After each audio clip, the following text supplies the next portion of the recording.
Good evening.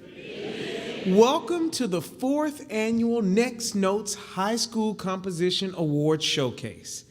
Now, these 6 talented composers were selected from over 150 from across the United States and represent the skill and range of music being written today. In addition to the workshop and the activities that have taken place over the past couple of days, these composers will also receive support for their future endeavors. Now, they've had the privilege to work with our NextNote mentors, and these people are a big deal, so I want to take a moment to recognize these mentors and have them stand up. Our first mentor is Carol Barnett. Where are you, Carol? And we have Josh Clausen. And we have Joe Horton.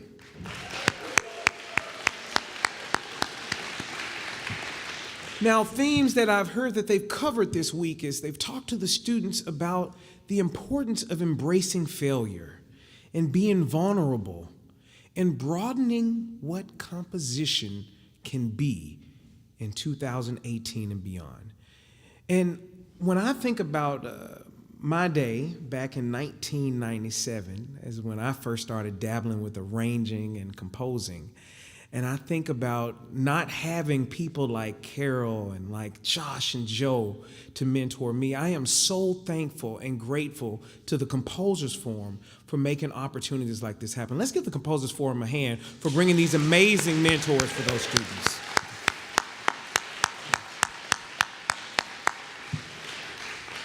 We'd like to take a moment to thank our NextNote funders for their generous support. The Augustine Foundation, the Rosemary and David Good Family Foundation, the Dr. Fred Noah Gordon Charitable Fund of the Minneapolis Foundation, Pearl and Bob Burgad, and the Thelma Hunter Scholarship Fund. Let's thank these organizations for making that possible.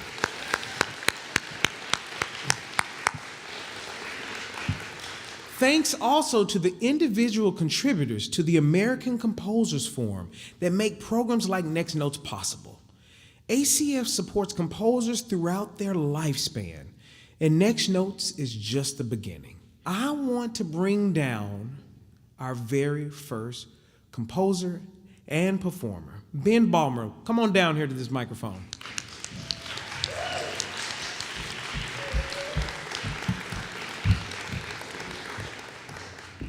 Hello. Hey, now as a vocalist, I started listening to your recording. I was like, that dude can sing. Now, Ben, you're not singing tonight, are you? No, I'm not. Randy is. He's great. Okay. So you're off the hot seat for singing. Yes. But you happen to also write this piece of music. Yes. No big deal, singing, writing music, Do you also play the piano? Yes, I do. I play the piano. So you do everything. I can't yodel. He said, I can't yodel that well. He had to add that at the end. Now, I'm a musical theater nerd, and do you listen to Jason Robert Brown? How could you tell? But I can say you have your own color, you have your own style, and I want you to talk to us about this piece. Is this from a musical that you've written called Broadway Bound? It's actually called Broadway Bound. Okay. And to clarify, I wasn't the primary writer. I wrote stuff at this program at the Musical Offering in Evanston. It's a lovely music school, and they're actually really great in supporting student compositions and that sort of thing. We passed on, these 2 friends and I who co-directed a musical there, passed on that direction program to some younger students, and we offered to kind of get them on their feet and help them with that. So I wrote a song for their show. It was called Broadway Bound. It was about this conflicting dreams of this girl who wanted to be on Broadway versus her parents who wanted her to run a peanut butter and jelly stand. It was their plot, not mine. It was great. I loved it. So I wrote a song for them to get them on their feet. And what's the name of that song? It's called Sign Here. You want to talk about it a little bit? Yeah, sure. Sign Here comes at a point in the show. One of the plot points in the show involves an agent called Malone, who seems kind of sleazy and like he's trying to take advantage of Janice, who's the main character. Her name is Janice. And in this scene, Malone is trying to get Janice, he's trying to convince Janice that she can be a star if she signs on with him. Ben Ballmer's Sign Here. Enjoy.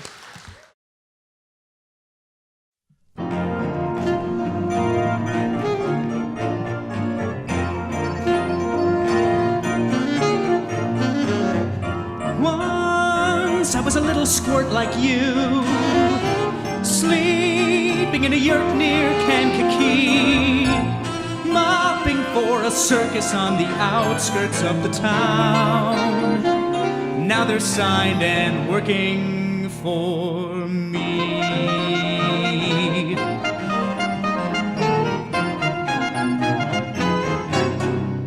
I found that life can hurt you, pipes can burst, boats can sink, but then I found the virtue most folks call pen and ink.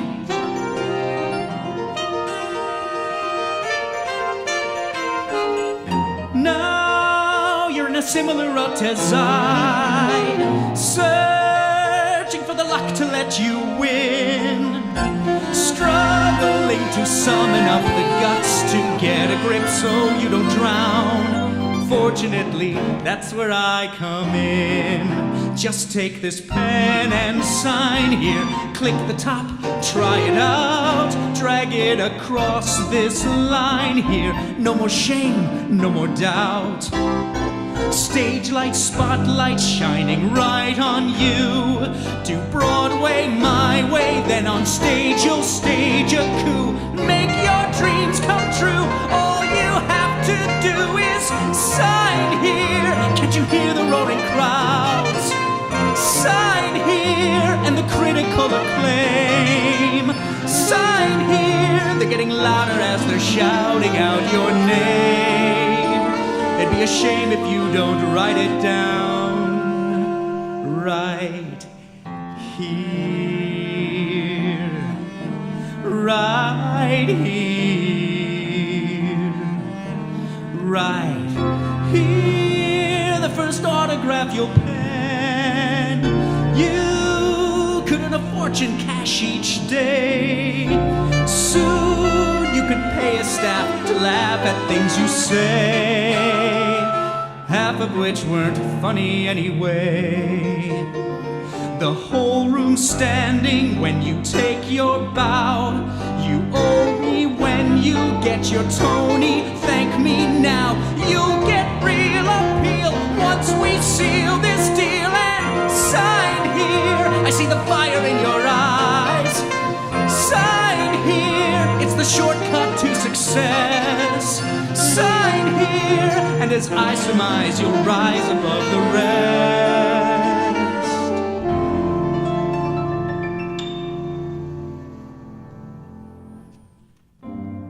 Do you want to be a star, Janice?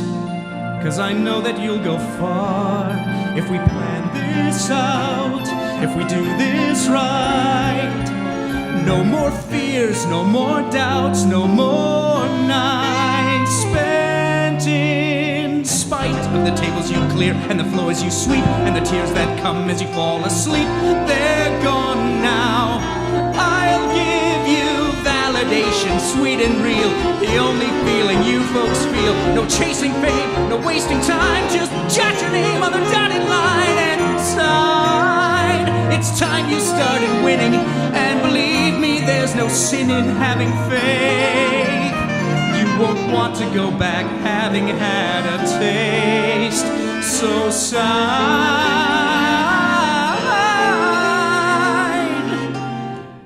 here.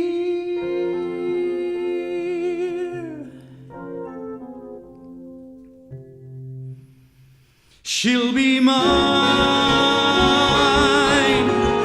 now that she's signed here.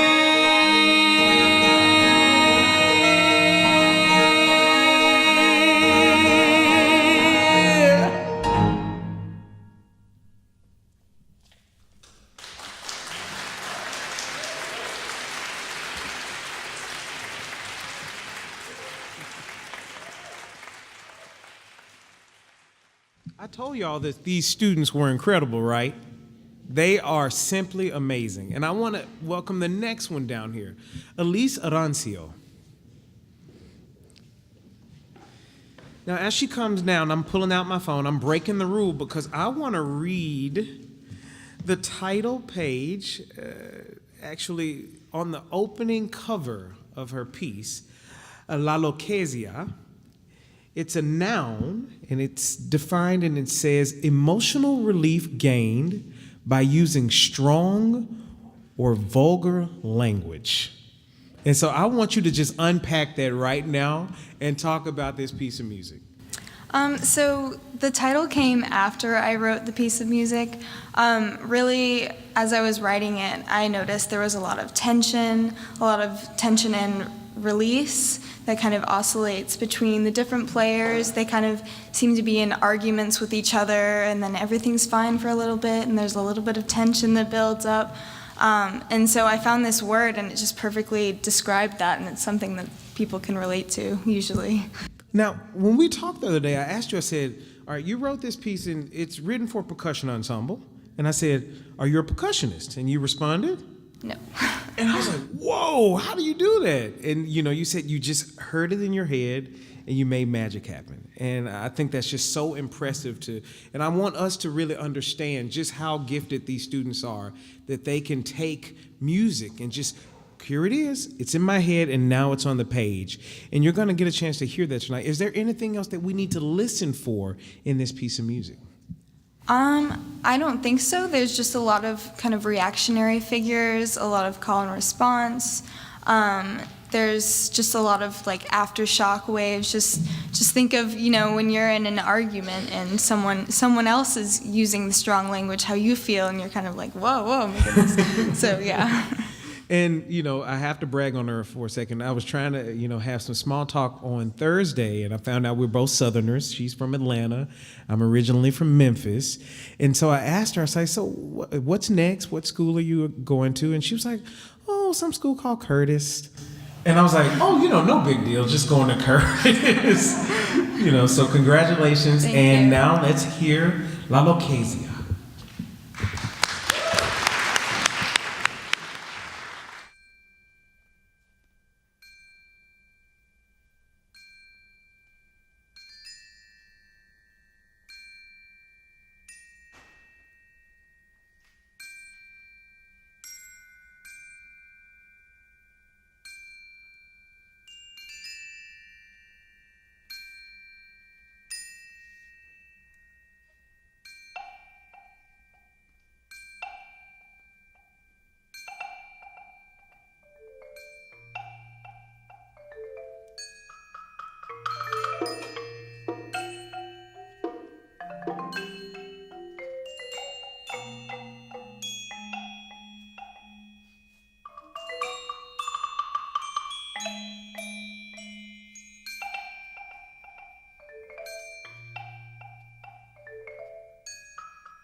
Now, I learned from Isaac that we spent time together in Florida, and I know his former high school band teacher.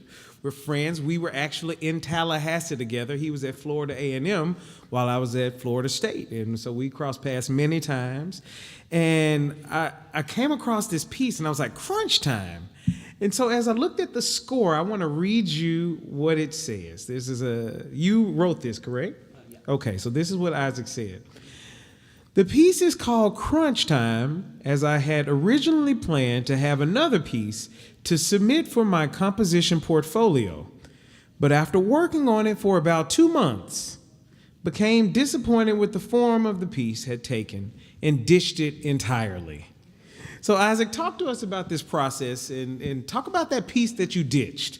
Okay, so fall this past year, I started writing a piece for string quartet, and one of the hardest things when I started composing was music theory, because I didn't really know anything. I played clarinet for the longest, but I didn't really know how music was made. So I was writing this piece for string quartet, and it was all over the place. So I decided to start a new piece, and I decided to focus on form this time, but I also wanted to convey the feeling of just being rushed to do something, because I only had 2 weeks to write it. So it was a lot of headaches and things, but in the piece I hoped to just imitate the feeling of being under stress and tension that ultimately leads to a sigh of relief and then excitement. So do you have any stories that you could share with us from that 2-week period? Like, were you like cranky? Did you pull all-nighters? Can you got anything you can share with us? Yeah, there were a few all-nighters. How many all-nighters did you pull on it? Like 3. Oh, 3 all-nighters. Yeah, a lot of headaches, but it was worth it in the end. It was worth it in the end. Here we go. Isaac Santos' Crunch Time.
to welcome our next composer, Michael Gaspari, down to the stage.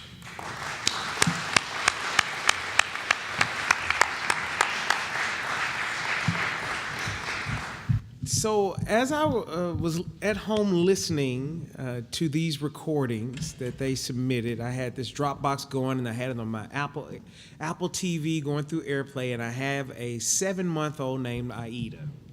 And she currently has an ear infection. And she is very cranky, and I've not been able to soothe her. But let me tell you, Michael,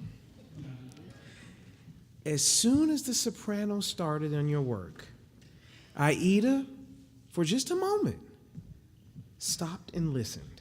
And I was like, holy moly, can I rewind that and make that part happen over and over and over again? And I want you to talk about this piece. I want you to set the story up. The name of this piece is called Ocean. Set the story up for Ocean. Okay, well, Ocean, it's actually part of a larger work that I'm working on, an album called Sounds of the Biome. So this is 1 out of 12 pieces. It depicts a biome of the earth. When I was first originally writing this, I meant for it to really just be an impression of the ocean, just an impressionistic type of piece. No really story connected, no like type of anecdote. Until I met this girl, she lived in Wales, and I just had this longing feeling for her, and that actually did shape the second half of the piece in a way. It kind of creeped its way in, just because like, oh, the ocean. She lived in Wales, so obviously she's across the ocean, so it just worked. And I decided to write the piece based on how I felt at the time.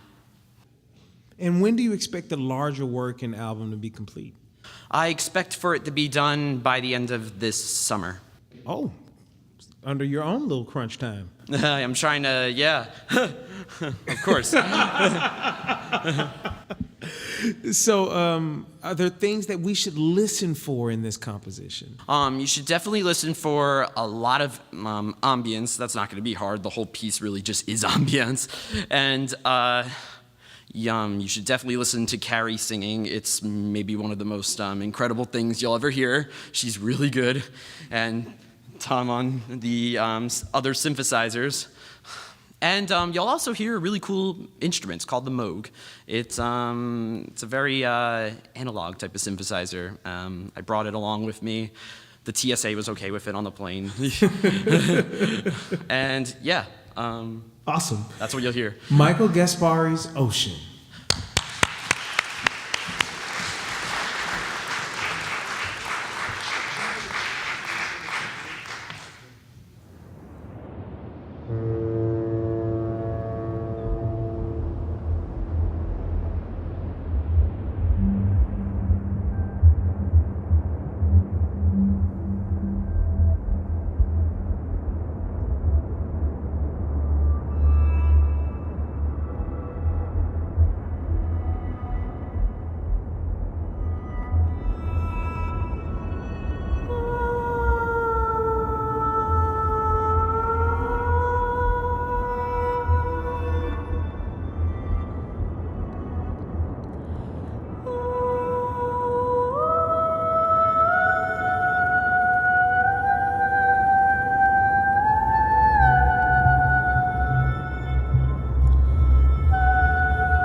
I'd like to welcome our next composer down, Esther Ollivier.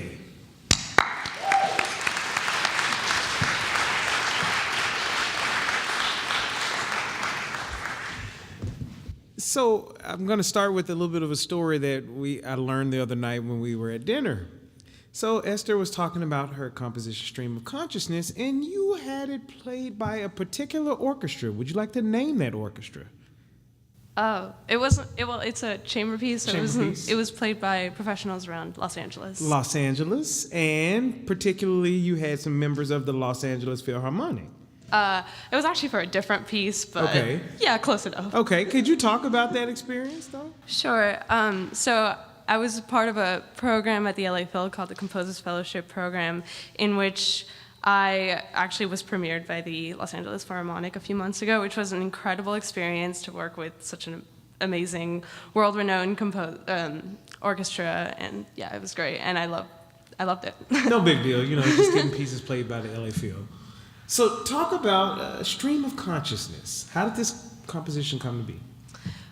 Stream of Consciousness was the first piece I ever wrote where the theme or the concept of it was more, wasn't very concrete. It was more about an idea rather than some object or a thing or something, or an action.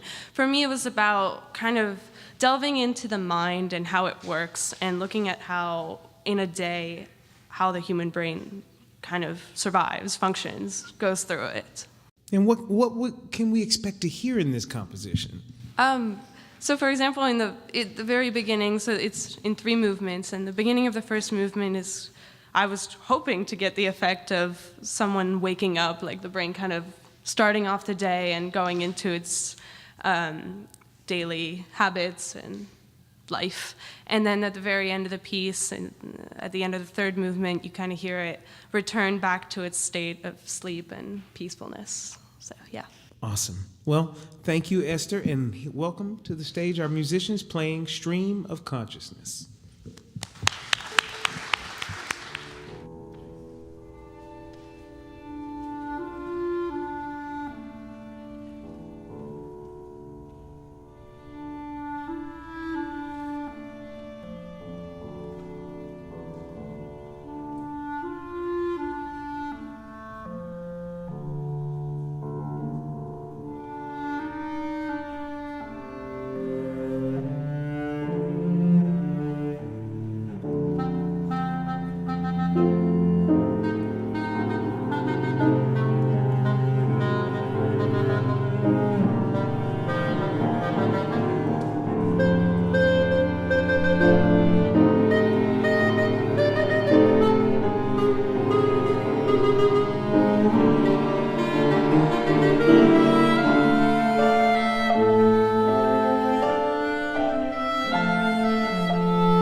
Let's welcome our next composer down, Isaac Applebaum, and she's not here right now, but Nimah Nayel. Isaac, come on down.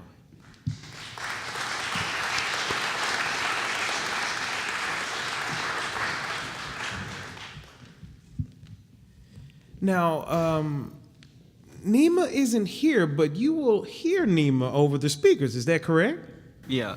And this piece that you've written, Black Odyssey, I got to tell you, as a black man listening to that piece and interpreting that piece, I know what it means to me. But you, how old are you? I'm 17. 17 years old. But I feel like when I have a conversation with you, there's a lot of wisdom there. There's a story there. And I want you to talk about, what does this piece mean to you, Black Odyssey? Well, that's a really good question.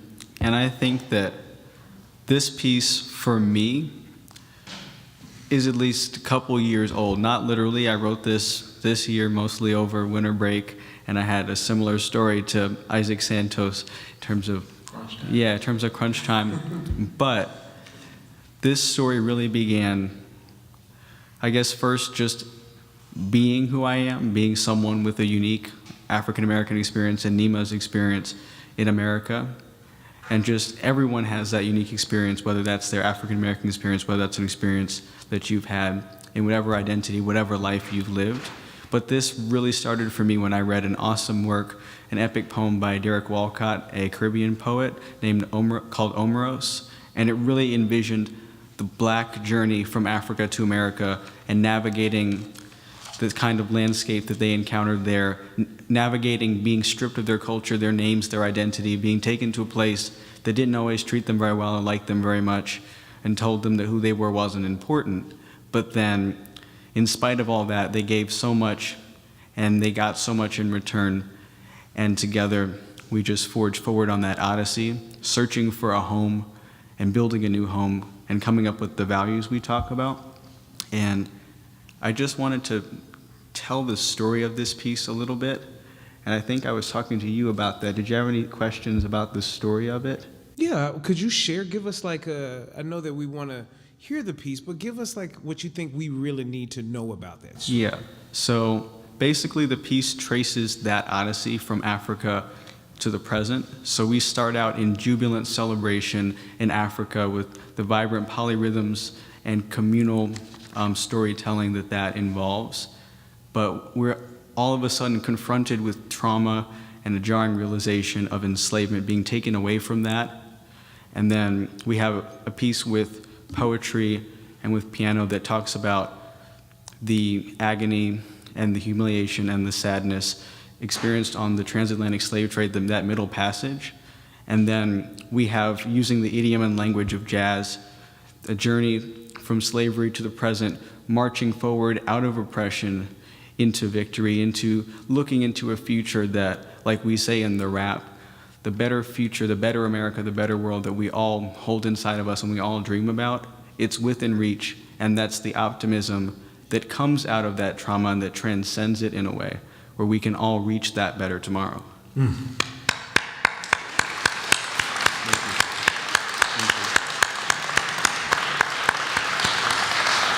I want to take a moment and recognize some of our performers from tonight. We have Jonathan Brandt on trumpet. We have Pete Whitman on alto sax. We have Cole Pullis on tenor sax, Jeff Rainier on trombone, George Maurer on keys, Charlie Block on bass, Davu Saru on drums, and we have Isaac also as a performer tonight. I just want to say that the first slave stepped foot on U.S. soil in 1619. We're about at that 400-year mark. And pieces like this help us remember that story and remember that we still have a lot of work to do, but we have come a long way. So here is Isaac's Black Odyssey.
Men, women, children, shackled, neck to neck.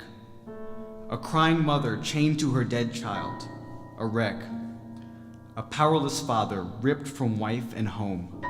All fall into fitful sleep as their souls roam. They rest amid the stifling stench of excrement and hopelessness.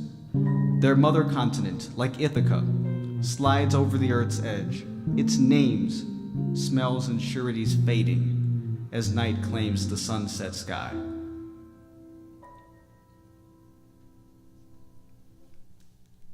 In the midst of a nightmare, the people dream they can fly.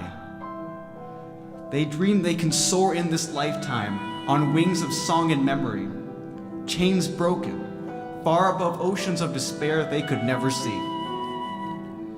In the dream time, they can feel the pulsing heart of drum circles beat, and the sunrise warmth of a future they can call their own. They smile, finally returning home. Then the ship lurches, timbers groan, children scream.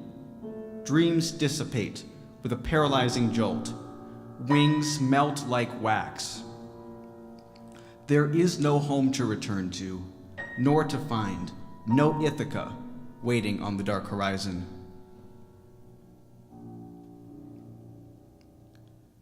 But maybe hope remains, faith like rich black soil, and courage to build the nation out of slavery's toil. A new antipodal Ithaca steeped in promise and contradiction, a monument consecrated in blood and sweat, our crucifixion, yet a foundation to build our dreams on.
In the valley of the shadow, I see the mountaintop. My feet are bruised, ankles rolled, but no, I won't stop, 'cause I come from the heartland. This is my golden door. I see it from the slave ships chained to the bloody floor. I breathe the Rio Grande, exhale the Mayflower. I too sing America, even in its desperate hour. Give me a book, a vote, honest wages, and equality. You have power, but I have grit to make this dream a reality. But we're still not there yet, see? The race still ain't fair yet, see? When we're running the same way, yes, it seems the same restriction, but my path is less traveled with a greater force of friction. But enough flowery words and metaphors, a cohesive solution is what we need to strive towards, and it's not impossible, it's probable, with an open mind, and I know we'll pull through, with no child left behind. But this issue's like a camera, and we need to pull the lens back. What's the reason? What's the cause? Why is our nation under attack? We need to realize this plague isn't vague, that from Portland to Westover, the Black Death isn't over. To all my brethren, we've held our tongues, now we use them. To all my brethren, use your minds and don't abuse them. Use the power of the book, the law of the land we all love. When we get involved in improving, hope will fly like a dove. To everyone out there, our tomorrow starts today. It's time to stand up everywhere. Time to use more than what we say. Time to influence the decision. Time to focus on the vision. Time to heal our divisions. It's time. Time to decrease crime, make the movement full time, make the movement move. Ask why, but then ask how. Because the time was yesterday, so make up for it now. When we understand every speech, when we practice what we preach, when we live what we teach, We find the America we fight for right there, within reach. within reach.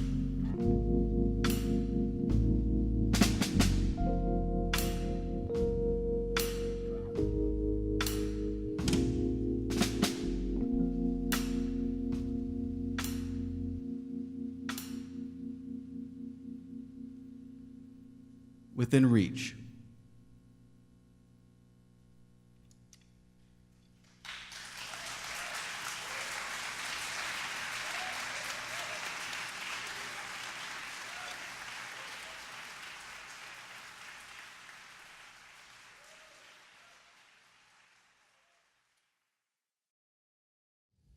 Let's give them all a round of applause.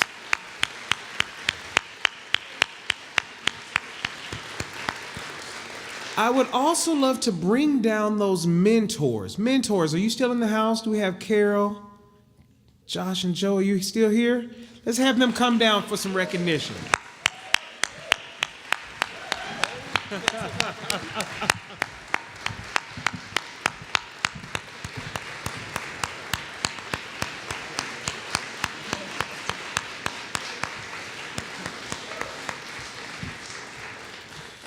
These students and mentors every year blow me away. This is such an incredible experience.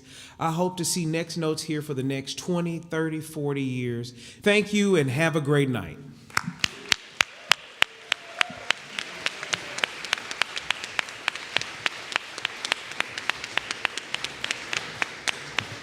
Thank you.